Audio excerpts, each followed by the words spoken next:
Ciao a tutti, eccoci con un nuovo video di storia, politica e verità. Dopo la breve parentesi all'interno della storia del ventennio, in cui abbiamo analizzato fascismo delle origini, fascismo repubblicano e guerra civile, il rapporto con la resistenza, riniziamo invece la nostra strada verso una storia più possibile, legata alla verità storica e a una memoria quanto più largamente condivisa, iniziando proprio dal fatto storico principale della nostra storia nazionale, ossia l'unità d'Italia. E direte, vabbè, su questo siamo tutti d'accordo, non ci saranno grandi divisioni, e invece la risposta anche in questo caso è no, perché anche questo evento, questo passaggio fondamentale della nostra storia nazionale e della storia di tutti i popoli, di tutte le nazioni, ha in realtà in sé tanti elementi di divisione che permangono e durano, anzi in qualche caso si inaspriscono addirittura fino ai giorni nostri. Parliamo della nascita dell'Unità d'Italia, quindi 17 marzo 1861, un protagonista assoluto, ossia Vittorio Emanuele II, il primo re d'Italia, il vero e proprio padre della patria, a cui sono dedicati monumenti in lungo e in largo in tutta la nazione, a cui è dedicato il Vittoriale di Piazza Venezia, quindi uno dei simboli di Roma e dell'Italia intera. Eppure questa figura così fondamentale, inevitabilmente, dopo la Seconda Guerra Mondiale, dopo la guerra civile, il passaggio delicato sul referendum, repubblica, monarchia, passa inevitabilmente nell'oblio e nel dimenticatoio. E perché tutto ciò che sa di Casa Savoia è in qualche modo legato a un nostalgismo che non va più di moda, e quindi oggi una figura così fondamentale sconta in maniera veramente pesante un ostracismo del tutto ingiustificato, ma assolutamente reale. Mi direte, sì, però c'è Garibaldi, altre figure che sicuramente uniscono in qualche modo la memoria degli italiani, ma anche qui la situazione non è che sia delle migliori. L'eroe dei due mondi, osannato ovunque, è stato associato in maniera molto forte, soprattutto nel dopoguerra, a una determinata poi area politica. Sappiamo che il Fronte Popolare nel delicatissimo scontro elettorale del 48 assume proprio il simbolo di Garibaldi nella sua lista, che poi sarà appunto perdente contro la Democrazia Cristiana, e quindi Garibaldi viene associato inevitabilmente a una certa parte politica in un'Italia profondamente divisa e spaccata come nel secondo dopoguerra. Omettiamo di citare altre figure ancora più divisive, quindi dai fratelli Bandiera, Pisacane, eccetera, perché parliamo di elementi che sanno proprio di sovversivismo, quindi un qualcosa ai confini quasi della legalità, vengono visti da tutto un mondo moderato, cattolico, che poi è largamente spesso maggioritario in Italia. Quindi ecco che ci trasciniamo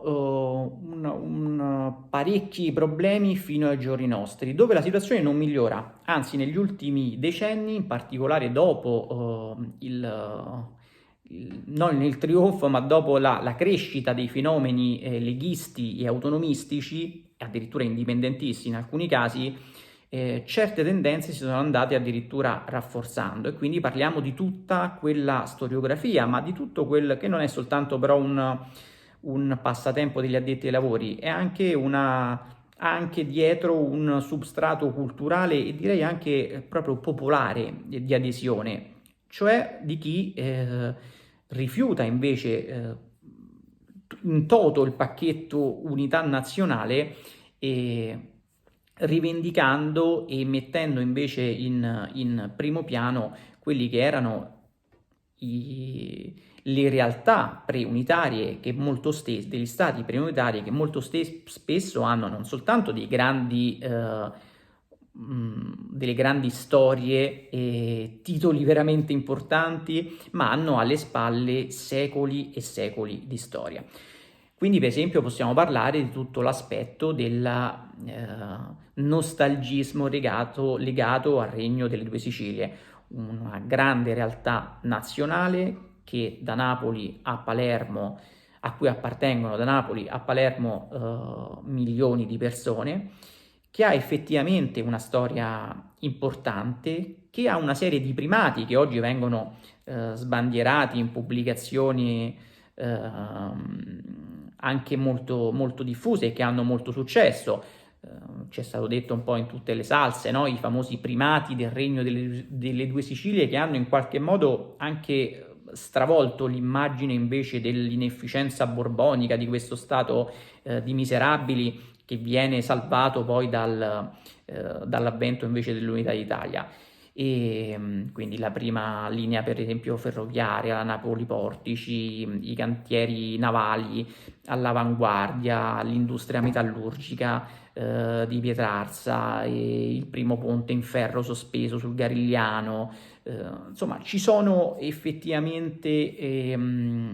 diversi, sul piano storico, proprio diversi successi e primati che vengono rivendicati con forza anche ancora oggi da quelle popolazioni. E poi c'è addirittura un altro tipo di autonomismo invece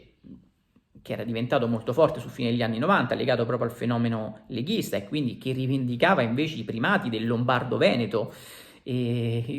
contro l'inefficienza invece del resto d'Italia, quindi Pontificia e Duo Siciliana.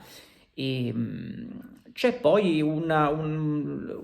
amore proprio per determinate figure nostalgiche di quegli anni, no? E in qualche modo anche eroiche. Pensiamo alla figura dell'ultimo Papa Re nello Stato Pontificio, quindi Pio IX, e dietro di lui quindi tutto un mondo di nostalgici pontifici, di cattolici tradizionalisti, di nobiltà romana che ha sempre visto a quella figura con molto orgoglio. E, quindi un mondo veramente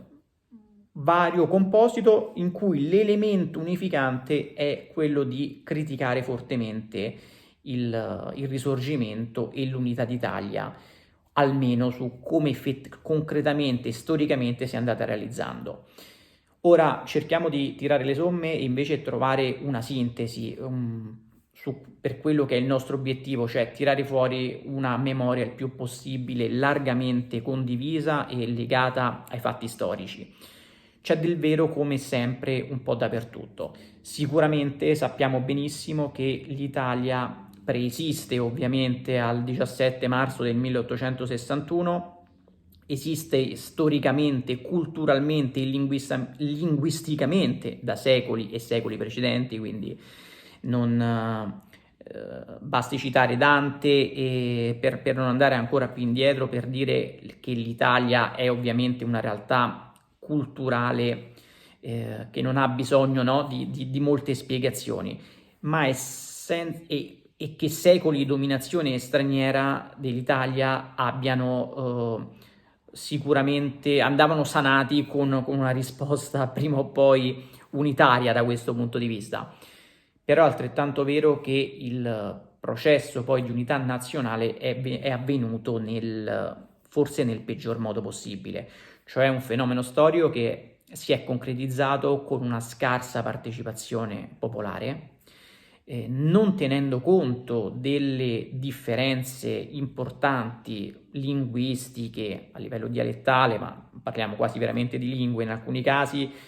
culturali e sociali tra aree diverse, religiose in alcuni casi, influenza cattolica contro influenza protestante in qualche modo nel nord Italia. Quindi differenze molto enormi. Le strade che molti avevano suggerito, le strade federaliste, le strade confederali dei Ferrari, dei Gioberti, sono state largamente disattese. Si è scelta invece una strada centralista, cioè si è scelta la strada di una conquista armata, per quanto romantica possa essere la spedizione dei Mille, ma di quello si è trattato, di un assalto armato contro uno stato sovrano come quello del Regno delle Due Sicilie.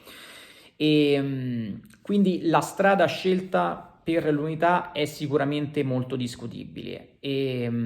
gli errori sono molti, i fenomeni che quindi ha prodotto altrettanto gravi. Il brigantaggio non è sicuramente soltanto un fenomeno di criminalità organizzata, come è stato fatto passare dalla storiografia per 50 anni è invece in larga parte un fenomeno veramente di lealismo alla dinastia borbonica e al Regno delle Due Sicilie. Addirittura nello Stato Pontificio ci sono fenomeni importanti anche di brigantaggio, chiamiamolo più giustamente di resistenza a un'occupazione subita poi con la forza. Quindi la sintesi, quindi gli errori ci sono, la sintesi, la memoria condivisa quale potrebbe essere? L'Unità d'Italia era ed è ovviamente lo sbocco inevitabile della nostra tradizione, su questo non ci sono dubbi. Credo che sia importante, ecco, mettere insieme i pezzi della nostra storia, quindi non credo che sia un male per il paese se le storie, per esempio, degli stati preunitari, abbiamo citato i principali, ma basterebbe parlare della Serenissima, che finora non abbiamo citato, per dire che ci sono storie secolari che devono far parte assolutamente con orgoglio della nostra storia nazionale, perché hanno primati, hanno storia, hanno tradizioni, hanno cultura, hanno lingua, hanno realizzazioni artistiche e culturali enormi e quindi non possono essere messi nel dimenticatoio. E insieme a questo va necessariamente riscoperto invece tutto ciò che di buono c'è nel nostro risorgimento, nelle sue figure, iniziando proprio dalle figure che sono in un qualche modo state accantonate e che invece sul piano storico sono fondamentali. Quindi così come dopo il Regno d'Italia chi sapeva di repubblicanesimo, pensiamo a Mazzini, è stato messo nel dimenticatoio per poi essere rispolverato addirittura durante la Repubblica Sociale in cui Mazzini è stato riscoperto come un padre nobile e negli edifici pubblici c'erano i suoi ritratti appesi. Ecco, così dobbiamo oggi, a tanti anni di distanza, riscoprire invece in toto quelle figure che sono state fondamentali, iniziando dal primo re d'Italia, Vittorio Emanuele II, dal padre della patria, senza vergogne, senza reticenze, senza paure di in qualche modo andare a inficiare quella che poi è stata la strada presa nel secondo dopoguerra. Perché ripartire dalla riscoperta del nostro risorgimento, dal processo Unità d'Italia e delle sue figure ci dà la forza per poi avere quella memoria condivisa che serve assolutamente ad ogni paese e che è la base di ogni nazione forte, coesa e che può guardare al futuro con certezza e con sicurezza, insomma. Vi ringrazio per l'attenzione, se questo percorso vi sta piacendo vi invito ancora una volta a iscrivervi al canale, a commentare, a mettere mi piace e tra pochi giorni vi do nuovamente appuntamento per un consiglio di una lettura non conforme, come l'abbiamo definite, come rubrica, proprio per approfondire i temi che abbiamo trattato in questo video. Grazie a tutti.